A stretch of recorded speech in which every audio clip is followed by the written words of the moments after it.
I'll start with the first slide, which you saw in Amitabh's presentation. We're post what we call legal day one, which is the actual date of the transfer of the Citi business into Axis.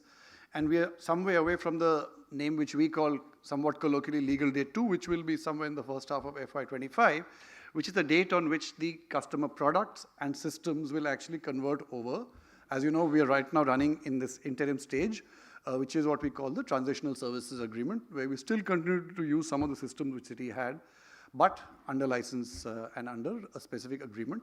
On legal day two, it's not really a legal day, it's actually it's a conversion day, is when we will move everything over to the Axis system, and the customers who've hitherto been using the old app and continue to use the old app and the internet banking module will then move to the new Open or Neo apps, as the case may be, as you saw in Sameer's presentation. So there's a lot of work going on around that, but for now, what has happened is after legal day one, the entire migration has been completely seamless. I know many of you would hold Citi products, and you would have seen and will agree with me that there's been absolutely no change in the products, benefits. In fact, there have been a few changes in the benefits on the positive side. I'll talk about a couple of them in the slides coming up.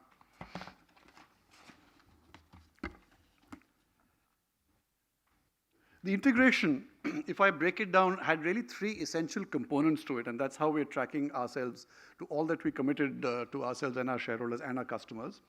The employee integration, the customer transition and the customer value proposition, and then unlocking business synergies that we wanted to derive by bringing the two businesses together. And I'll talk about each of those. The employees are what built that business, we believe, and of the 3,240 odd people that were a part of the business when it was back with Citi, as many as 97% accepted and came over to Axis Bank on legal day one. Even after legal day one, the attrition rate on that cohort continues to be 5 to 6 percentage points lower than it was even when it was back in Citi. So I think we've not only brought in the right people with the right kind of mindset, we've been able to retain them. And one of the ways in which we've done so is by following this very appropriate, as it turns out, approach of moving each of them into their destination jobs on day one. We haven't tried to run it as a separate business. Where it logically made sense to do so, we will. But where it didn't, we move people into destination jobs on day one. And 7 or 8 months after the transition, it's almost indistinguishable. You cannot tell who's earlier Citi and now Axis, or who's always Axis, and things like that. That's been one of the things that has worked well. We've now taken it to the next level, where even under Thrive and Catalyst, which you heard about earlier in the morning, some of those people have begun to apply for those jobs and are moving even within the Axis family into different roles, and thereby giving themselves the promise of, or delivering on that promise of, a larger platform which can then help their careers. The customer transition, we talked about it briefly. On LD1 was a legal transition, the closure of the transaction, and the business legally moved over to Axis Bank. Customers saw no difference at all, other than a few changes in terms of disclaimers and things like that. And that was by design, because we wanted to make sure that while the business transferred hands, the customer experience should not suffer in any way. In fact, in many ways, it should improve, and it has. I'll talk about that in detail, just in two businesses as examples, wealth management and cards. So the focus has been maniacally on making sure that the transition is seamless, and that is exactly the approach which we will follow as we head to LD2 as well, because on LD2, we know that a change is inevitable. We have to make a change. We have to move out of the transition services and move on to the larger platform. But the principle is exactly the same, that when the transition happens, which is inevitable, it will be seamless. The proposition will be created in a manner which will be as good, if not better. In fact, in most cases, we're trying to make it an A plus B kind of a situation, where they continue with all the benefits they have and have more. And unlocking business synergies was actually something which some of you may recall, we talked about it even in the first call after the migration, where we said we had as many as 60 levers of synergy which we had identified across revenues, costs, best practices on controls, best practices on product structures, on people management, etc.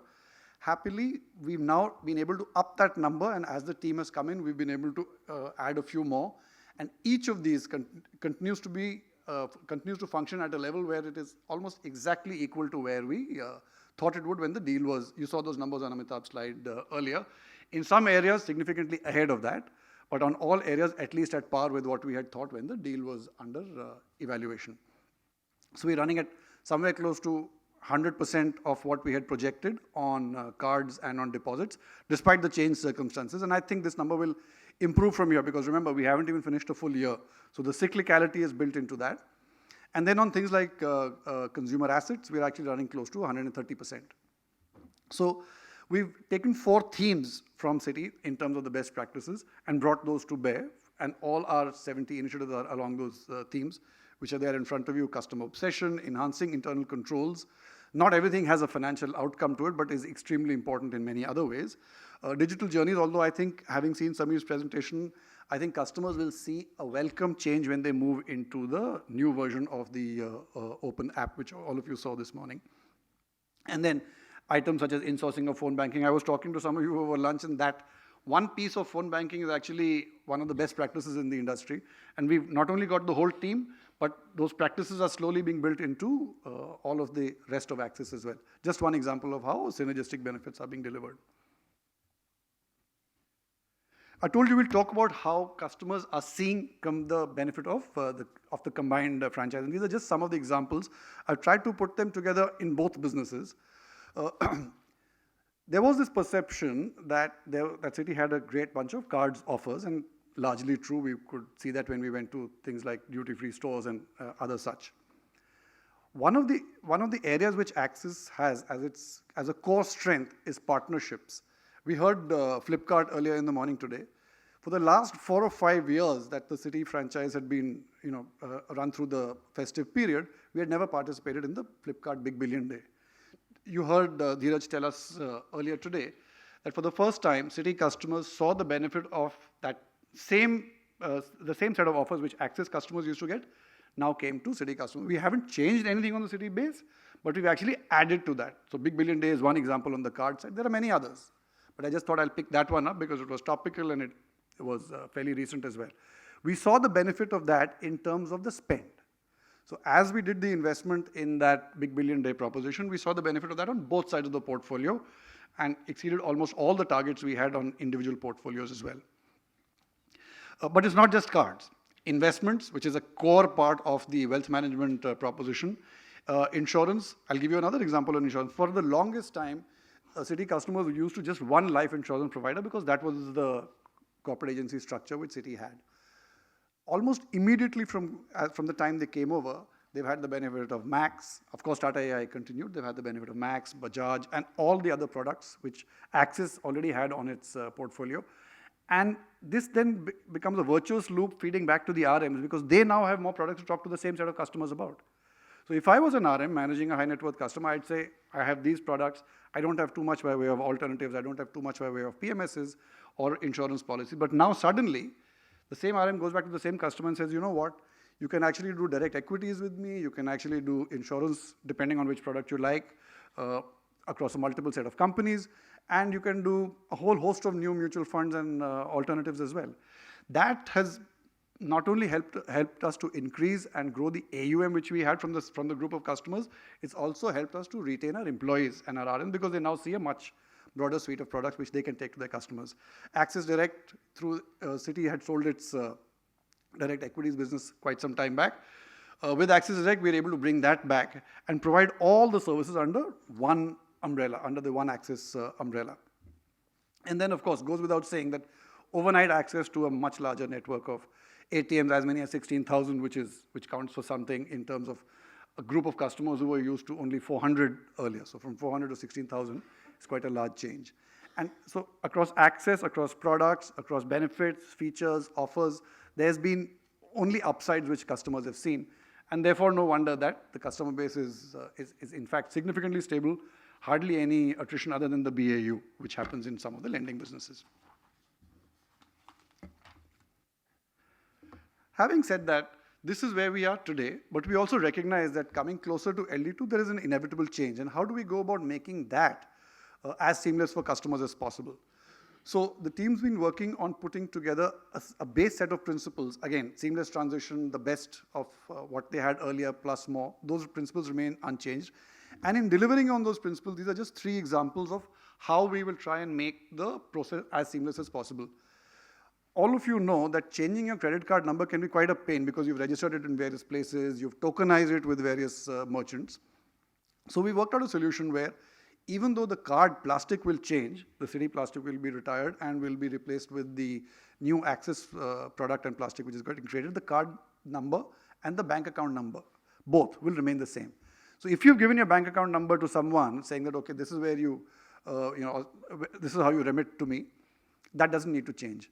Not only that, all the beneficiaries which you registered on your app, even though they move on to the Axis app, will remain unchanged. Your billers will remain unchanged. There will be something which inevitably have to change, like your 3-digit CVV, but that's a one-time effort. It's not as painful as having to enter it every single time, all 16 digits of it. Similarly, your investment account number, which is lesser used, but for the high net worth customer, still a very important number, remains exactly the same. So as far as possible, we will keep the process as similar to what the customers were used to. Some changes are inevitable, like the IFSC code, the MICA code, those have to happen. But we are planning well ahead for that, so that customers are given enough time. In fact, what we've done is built an option on our systems where for a period, both IFSC codes will work, and they'll land up in the same account in the destination. It's gone as far as that one. Let's move to the second of the three disparate topics which I talked about, which is wealth management. I'll just spend a minute talking about the context in which we see ourselves operating as the third largest wealth management provider. And I have to point out that Axis has attained that position in all of 3.5, 4 years. Numbers 1 and 2 are people who've been in this business for decades and more. So we are not only catching up, we're catching up fast. And we've got we're not resting on those laurels, but we've got a plan to get to an even higher number as soon as we can.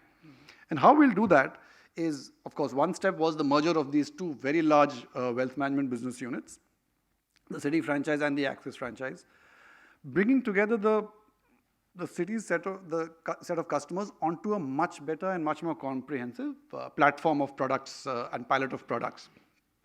So the premium proposition has been made even stronger by a variety of new products. There's also a large NRI client base which we believe has a lot of potential.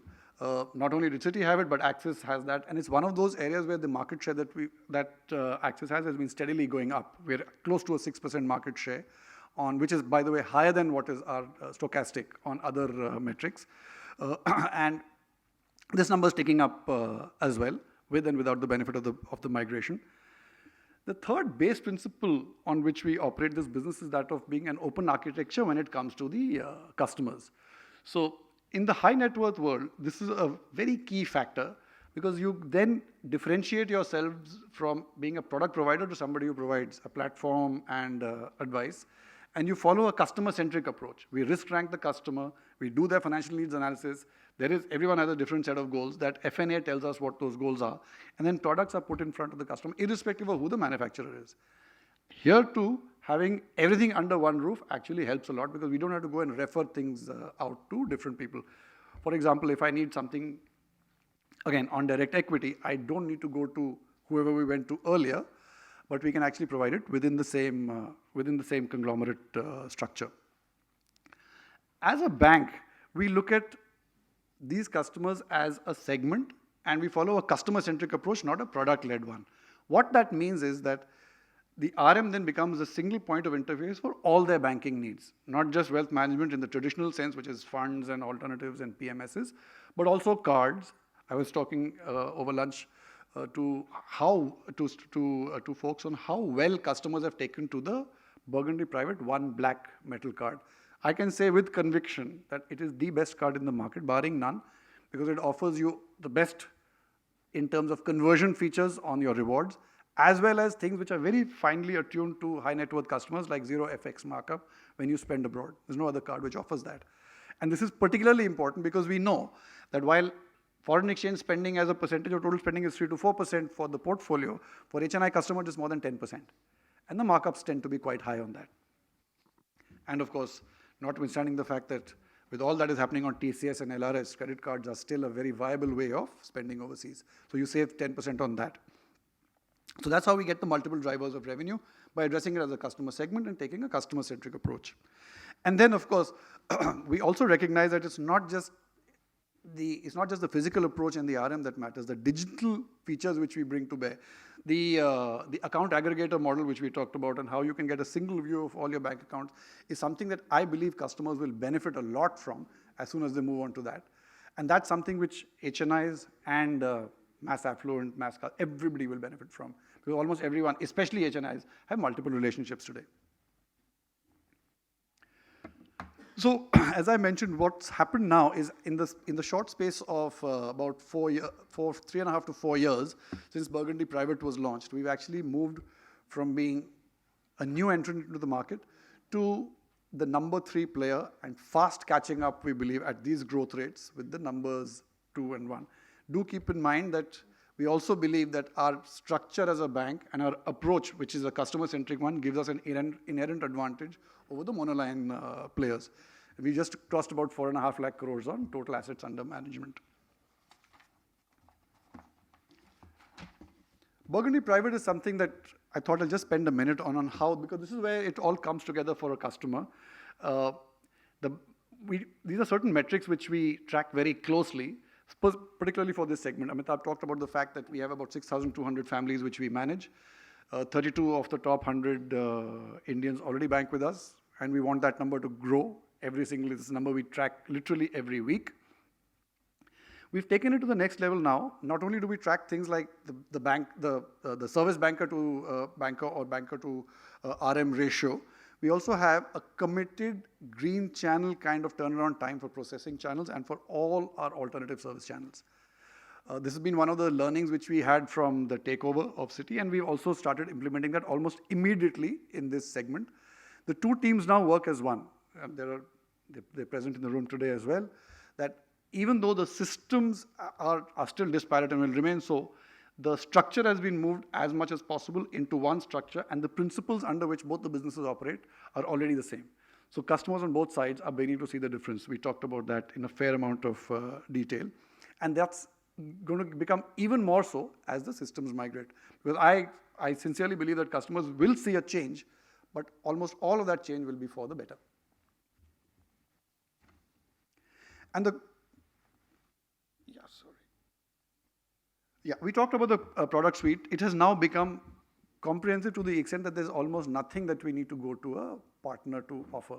A big difference from the way it was earlier. Burgundy Private's product suite is, I think, barring none, the most comprehensive because it comes to us from it comes through a bank. So we're able to offer the entire suite of products, wealth management traditionally, what all the monoliners do. We're also able to offer lending. We're also able to offer payments. And that little pink quadrant which you see over there is actually another capability which we're building using both GIFT City and some of the strategic partnerships that we have with foreign players. Again, talking to the theme of partnerships, of how we will provide offshore services, because that's an increasingly growing need amongst the HNI segment, both for NRIs as well as for resident Indians, because everybody wants to diversify their portfolio. And you guys would have seen that this year, the LRS remittances outside India were the highest by a factor of almost 2 times. Some of it was driven by the regulation around the TDS rules, perhaps, but it's an underlying trend that people the high net worth folks look at diversifying their portfolio overseas, and LRS is a very strong way to do that. So we're working on some strategic partnerships with foreign players to give them perhaps the best option to manage their funds after they've been sent overseas. These are the 6 base principles on which we are building the business as we look at the future. A stable and non-cyclical franchise. When I say non-cyclical, we have to look at the customer as a segment and serve every possible need. Only if we do that will we have the ability to weather the ups and downs which will come on a monoline approach. There will be times, and we're already seeing that, where the margins on certain products will get compressed. We've seen what's happened on mutual funds that followed PMS, AIF, all of that. As customers move towards advisory services, that margin will also get shrunk further.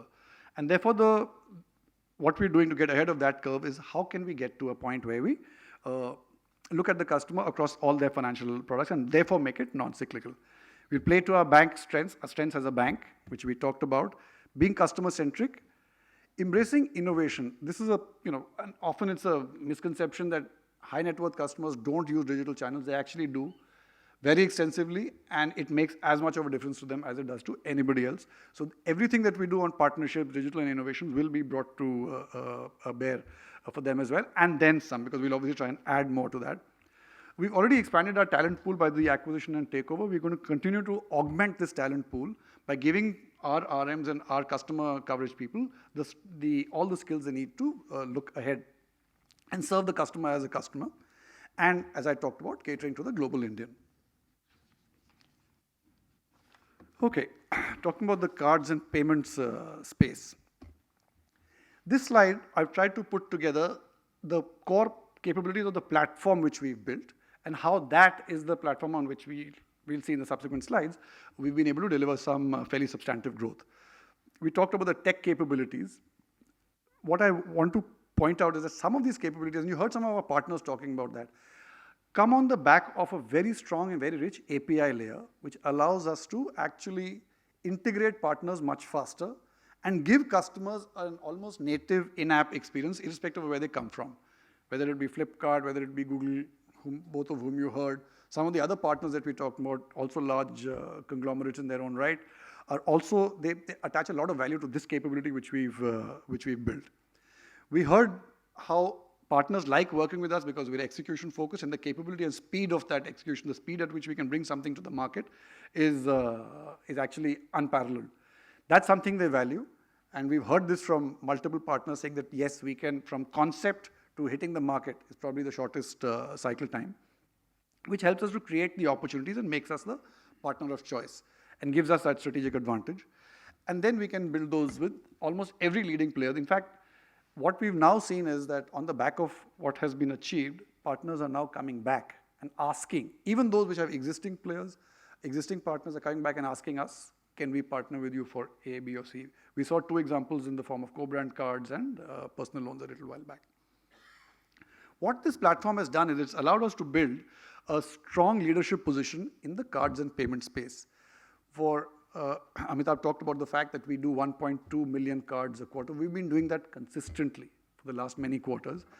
And what has happened is, added to that, with the acquisition of the Citi portfolio, we've attained the #1 position in terms of balance sheet growth. That's the core driver of revenue. And we haven't let that trajectory, taper off after that. We continue to be I just got some numbers for October. We actually gained market share on spends in October. We continue to be either the #1 or the #2 bank in terms of new cards acquired every single month for the last many months. So if this pace continues, and I have no reason to believe that it won't, in fact, we wanted to go up even more, and we will keep bridging that gap between where we are today and where we want to get to. Even on other businesses, and on the bottom of the page are 2 businesses which people don't normally associate. It's always the credit card business which we talk about, but merchant acquiring and UPI. One of the lesser known facts about our business is that in the form of UPI, we have data and handles for 34 crore unique Indians. They may or may not have a product with me today, but I have an invaluable source of data which I can then use to offer products to them in a much more structured manner. The N is equal to 1 cliche, as it's referred to, can be brought live only with this sort of analytical capability, which you any which way heard about earlier in the morning. And that's going to become another part of the platform which will help us to grow. 34 crores, and we're the #2 player in this market, is a very large number. It's almost, we will at some point be able to underwrite every Indian across all the partnership ecosystems that we have access to. We've also built a very consistent brand presence in the market. If you put together the entire suite of payment products which we have, and on this page you'll see both issuing and acquiring. You will see products which are in customers' wallets, and you will see products which are on shopkeepers' shelves. It's exactly the same Burgundy branding. It's the same kind of a font and brand presence that we've created. And as we build more products for our customers to come on to, and as we build products even with our partners, we maintain that consistency, leading to a very strong presence in the market itself. And that today when you see Burgundy, it stands for Axis Bank. It doesn't stand for anything else. And that's something which is a result of a conscious effort over many, many months and years. What all of this has led to is significantly profitable growth. Obviously, I can't share segment-specific numbers, but these are some numbers which will give you a good indicator. In particular, I want to draw your attention to the number at the bottom of the page, which tells us how the vintage of customers, and that's an all-important metric in this business. The lower the vintage, the higher the loss rates as a broad principle. And through the acquisition, we've actually been able to put together the fastest growing cards franchise on one side with the most mature and stable cards franchise on the other side. And when you put them together, that's the kind of result you get on a 40% increase in our average cards vintage, which is actually worth its weight in gold, if you look at it from the perspective of what other issuers are having to see. It's given us a huge lift towards our profitability. We'll see all these play out in the coming years because it's a long-term business. The growth in credit card portfolio is at 72% is massive, and that's actually going to lead to an increase both in our balance sheet and the fees, allowing us to grow in a significantly accretive manner.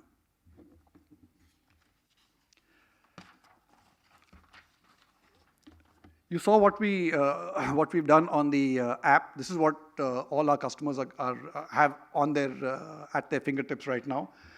I've just taken two examples over here. Some of you would have had a chance to see what we've done on UPI and other aspects of digital at the stalls outside. Conversion of EMI, it's a very simple thing. You have, today, the percentage of spends which are put on an EMI are actually growing faster than the spends themselves, which means a greater proportion is getting put onto EMI. As that phenomenon continues, we've got ahead of that curve and actually put that in customers' hands where you can pick up all the transactions you saw on your statement and convert all of them into an EMI together. Not too many people have this. We just added the ability to create new add-on cards. It's something which we've just brought to market. And then paying your dues without necessarily having an Axis Bank account. Paying your dues exactly in the same way as you would do through a UPI or an IMPS transaction, as easy as that. Just three features which I thought I'll sort of showcase to tell you that the digital aspect of how we serve our customers is something that helps us to build that customers, get preferential share from the customers, as well as, of course, reduce the cost. Because all of these would have had to be done through some other channel if we didn't have the digital channel to do it with. We talked about the fact that we've built some iconic properties. On this one, I just want to draw your attention to the one on the right. That's another example of where we said best of both worlds for all our customers. The duty-free offer was something which Citi had for a very long time. So whenever you went to one of the duty-frees, Bombay in particular, you would be able to see, a 15% offer. Not only have we brought that to the entire base of Axis, which is 1.3 crore cards now, we've retained it for the Citi customers as well. So best of both worlds for both sides of another example of how we are seeing synergies. It gives us spending in that segment where we want it, which is preferential, the high net worth, premiumized customer segment. But equally, it gives us significant branding in a place where we want it also. Just thought I'll highlight that. We've talked a lot about miles transfer. We've talked about how our partnership with Easy Diner continues. That was on both sides in any case. And lastly, a not so well understood part of our business is the merchant acquiring business. So I just thought I'd put a page there to share with you the fact that Axis Bank is the second largest merchant acquiring partner in the country. And in terms of pace of growth, is actually we will get to number one. And we're trying to make sure we can get there as soon as possible. This gives us a huge benefit on multiple aspects. Of course, it's to the point which everybody's been making since for a while now. It gives us an ability to get more deposits because we can then bank that merchant. It also gives us the ability to lend to that merchant because we have that rich source of data and we have the cash flows. So we can actually put it all together, again, going back to the theme of a customer-centric approach, and offer them a complete suite of borrowing, lending, payments, all of it together. And the innovations on this, not as visible as those on the card side, on the issuing side, but no less impressive for that. Just one of them is pin on glass, which allows you to take a dongle, put it into any phone, and you put the pin on glass literally means you put the pin on the merchant's phone. With that dongle, every phone is a QR-enabled acceptance device. So just thought I'll spend a minute talking about that. And that is almost on time. at the end of my presentation, but if I have a few minutes, I wouldn't mind taking a few questions. Yes, Suresh.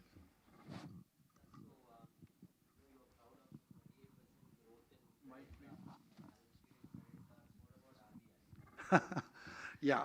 So RBI is going to look at that number, right? So yeah, so they look at the unsecured book as a whole. And just to put it in context, the unsecured book is, you've seen the numbers, is not a very large proportion of the overall book of Axis Bank, even if you look at Axis Consumer. Secondly, the profitability, you saw the focus on that one. The profitability of that growth is something which we are maniacally focused on to be able to deliver even more. Yes, recognizing the fact that with the recent change, this portion of the book will attract more capital. That's what we all understood. But the work has already begun on all three lines. The three lines being revenue to increase, the expenses to actually make them more efficient, and the credit costs, for which I talked about how the fact that we've got a 40% increase in our vintage will give us that. So yes, we do need to keep an eye on that one. As a proportion, I don't think it's at a worrisome number at all. In fact, I think we've got some scope to grow because we're growing the whole book. could the headline numbers change in terms of this 1.2 million addition and this 38% growth? You know, your profitability could be intact because individual line items are being tinkered around, but yeah, the headline numbers could get affected. At this point, no. We won't need to. I will not need to address that 1.2 at this level. We'll be able to temper it even through other means if we need to, but we will not need to slow down on the customer acquisition at all. Okay. And last question is on this wealth management, and as you know, it's the specialist organizations who have always been successful in attracting a lot of wealth management clients, right? And they have had a much more successful track record. And there is only one peer bank of yours who has consistently done well over the course of last 10 years. So what do you think are the skill sets that you have to do well in this business, and why have banks not been in a position to do a good job about this? Yeah, there's actually one key aspect to that, Suresh, which is that if you approach the way monoliners approach a client, and I'm not getting into the names, but we know which monoliners are approaching clients in which ways, you approach the client with the primarily wealth management view if you're a monoliner, because that's your primary source of revenue. So you look at things like how many more investment products can I give to that customer, how many more alternatives, how many more PMSs. And when you grow outside that very narrow set, you then have to start looking for partners. What we do as a bank, and I talked about the one bank approach, is we look at the customer holistically and say, how can I serve all their financial needs in one place? Do they need to? I saw in today's ET, there's a headline about how luxury properties in and around Bombay, the prices are skyrocketing. We already have a partnership going with one of the leading luxury real estate players in the country to bring that product to our high net worth customers, and we provide the mortgage against that. That's something you can do only as a bank. The second example is if that person travels abroad, needs a card to spend. The monoliner will again have to have a referral arrangement with somebody, but a bank will be able to provide something like the one metal black card, zero FX charges and all the rewards benefits, even when you spend abroad. So taking the whole bank to the customer and looking at the customer holistically, a customer-centric approach rather than a product-centric approach is the way to differentiate especially versus the monoliners. Saurav, go ahead. Hi, Saurav from JP Morgan. So just two questions. One is, you said your issuance market share is going up. When do you think your spends market share, kind of builds up? Yeah, typically what happens is it follows a lag because I put the card in the customer's wallet and then it follows a curve when it builds up. So as I also mentioned, we saw our spend market share go up in October as well. The numbers just got released actually yesterday or around that. So the RBI numbers are out there. So I expect that to go up with anywhere between, it's behavioral, it's actuarial and behavioral, but anywhere between let's say a 90 to 180 day kind of a window is when the new customers start hitting their spending peak as well. And around 12 to 15 months off a vintage, they've hit the peak. So you'll see that spend share will increase as a lag with the share of cards in force. Okay, and the second is, this Magnus benefit rationalization which happened. I mean, one is, what's your view on the reward points? I mean, has the industry now being a bit more rational? And could you just talk about the Magnus rationalization? Thank you. Okay. So we restructured the Magnus in two ways. Uh, the the proposition which was talked about in the press and which ostensibly got rationalized has been moved. It's not been sunset. It's been moved to becoming a part of our Burgundy proposition. It goes back to our original point of looking at a customer as a customer and all of their needs together. We believed it was a lot. It made our Burgundy proposition a lot more strong than as a standalone product. In terms of how I see it happening across the industry, I've seen a lot of other issuers follow two trends. One, they look at their product structures and figure out what's sustainable and what's not, because customer behavior changes, and as those behaviors change, we must change our products as well.